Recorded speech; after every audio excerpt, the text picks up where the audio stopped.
يحبس المتهم 4 أيام ويراعى له التجديد.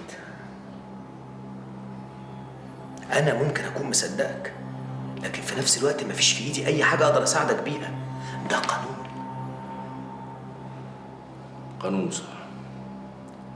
القانون ده ما بيطبقش غير علينا احنا بس، على الغلابه اللي ملهمش ظهر. يا موسى القانون عايز أدلة، وأنت كل الكلام اللي قلته ده مفيش ليه أي دليل، يعني بالنسبة لي مجرد كلام. حتى لو أنا مصدقك برضه ما أقدرش أديك إخلة، لأني ما أقدرش أكتب في الدفتر إن أنا أخليت سبيلك لأني حاسس إنك مظلوم. أنت حتى ما قدرتش تدينا أي دليل قوي ينفي عنك التهمة. عندك حق يا باشا. اسمع يا موسى، انت لو الكلام اللي قلته ده حقيقي وفعلا في ناس بالاوصاف اللي انت قلتها دي، يبقى انت فعلا في مشكله، ومشكله كبيره، وللاسف حلها مش عندي.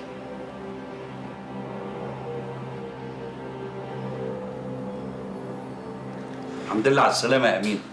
الله يسلمك يا استاذ سراج. انا اسفه ان انا جيت لحضرتك من غير ما اخد ميعاد، لكن انا محتاجه اتكلم معاك ضروري. انا عارفه ان انت عديت في موقف زي اللي انا بعدي فيه دلوقتي.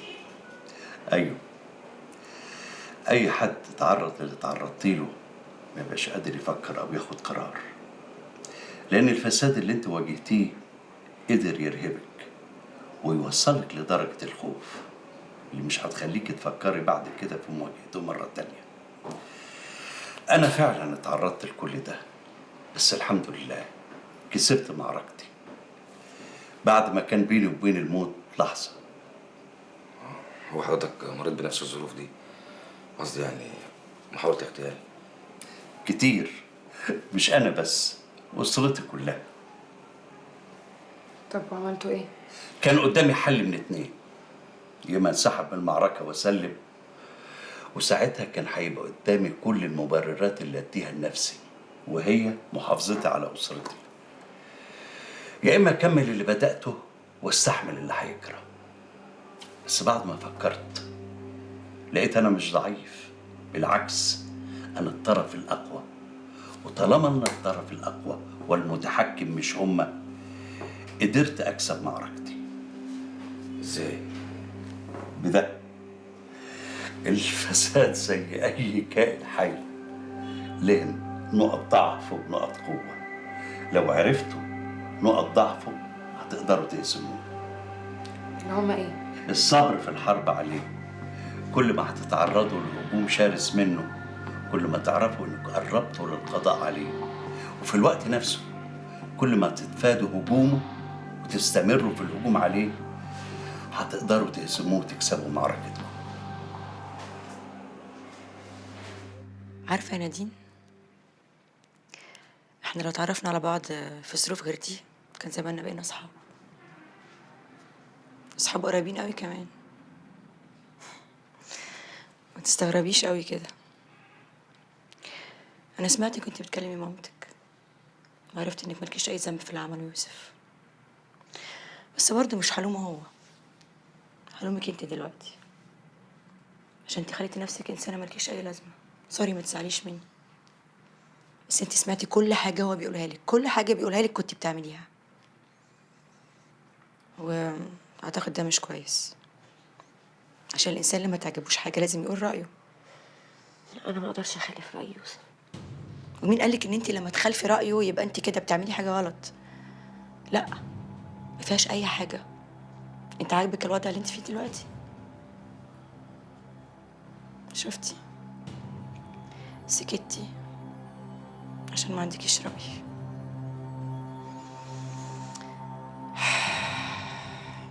واللي ما عندوش رأي للأسف يبقى كرامته متبعترة. حلو قوي.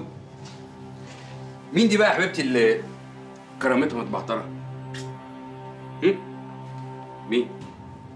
يعني مش مكفيك رايحة تتفقي مع شحتة عليا، لا كمان بتقومي مراتي عليا. شحتة؟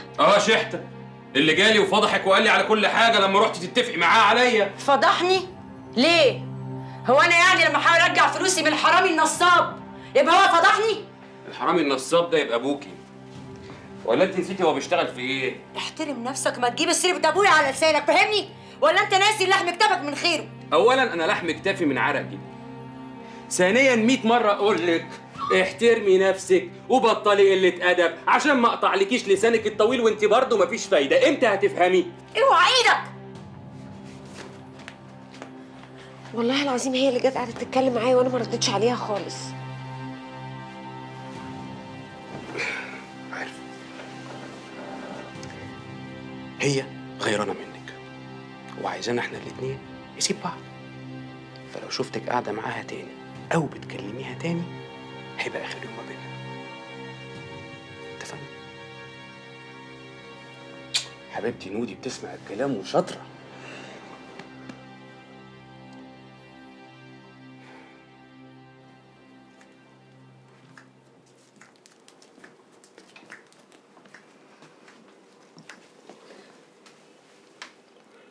هو الحزن اللي هيرجعه يعني؟ ولا كان في ايدي حاجة تانية اعملها وما عملتهاش؟ طب خدي دول كنت شايلاهم لخرجتي، بس مش مهم، كلفتوني انا بقى في اي حاجه. بعد الشر عليك. بيعيهم وهاتيله اكبر افوكاتو دي البلد. خدي يا حبيبتي. خلي حاجتك معاكي يا ام، يوسف هيجيب له محايد. لا، يبقوا 2 ما يضرش. ده ميمي يا بنت، ميمي اللي انا شلته وهو صغير، حطيته على حجري ودلعته. انت عارفه ميمي ده رضع الحب والحنيه، اتفطم عليهم. ده ابني اللي كبرته، وانا ابني عمره ما يعمل كده ابدا. هو يتخانق يتعصب، انما يقتل لا والله، والله ما صدق ده ابدا. انت عارفه يا بنت، كانت امه تقعد ترضعه قدامي كده اهوت وتقول لي يعني يا زوزه ما كنتش جبت عيل ولا عيله عشان اديكي الواد ترضعيه بدل عني شويه؟ اقول لها لا، انا مش عايزه ارضعه من صدري علشان خاطر ما يبقاش اخو البت اللي هجيبها. كنت عارفه اني هجيبك وكنت شايلهولك عشان يصونك ويحميك يا حبيبتي. وكبر وبقى راجل يعافر في الدنيا والدنيا تعافر فيه. انت عارفه يا بنت، مرة اتخانقت مع واحدة من الرقصات ولاد الكلب دول،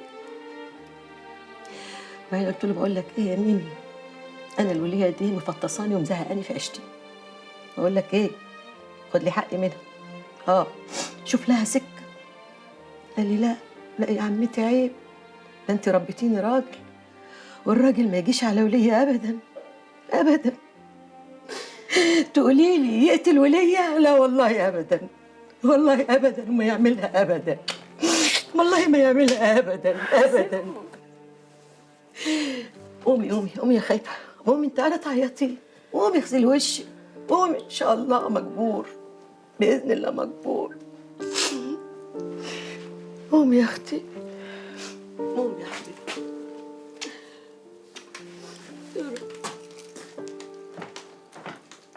يا رب النبي يا رب.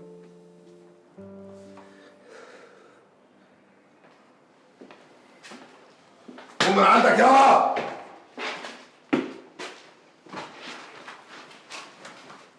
صباح الفل. دي هدية جاية لك من عند الجنرال. يما ايه البصة دي يا عم؟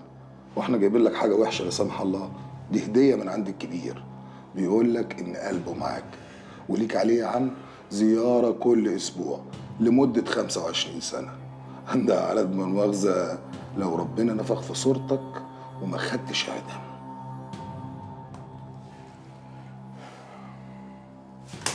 ايه يا وحش في ايه؟ بالراحه. بقول لك ايه، انا مش عايز اسمع صوتك.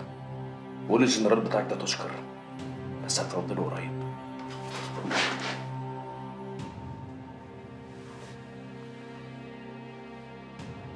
لا، ما انا ما ينفعنيش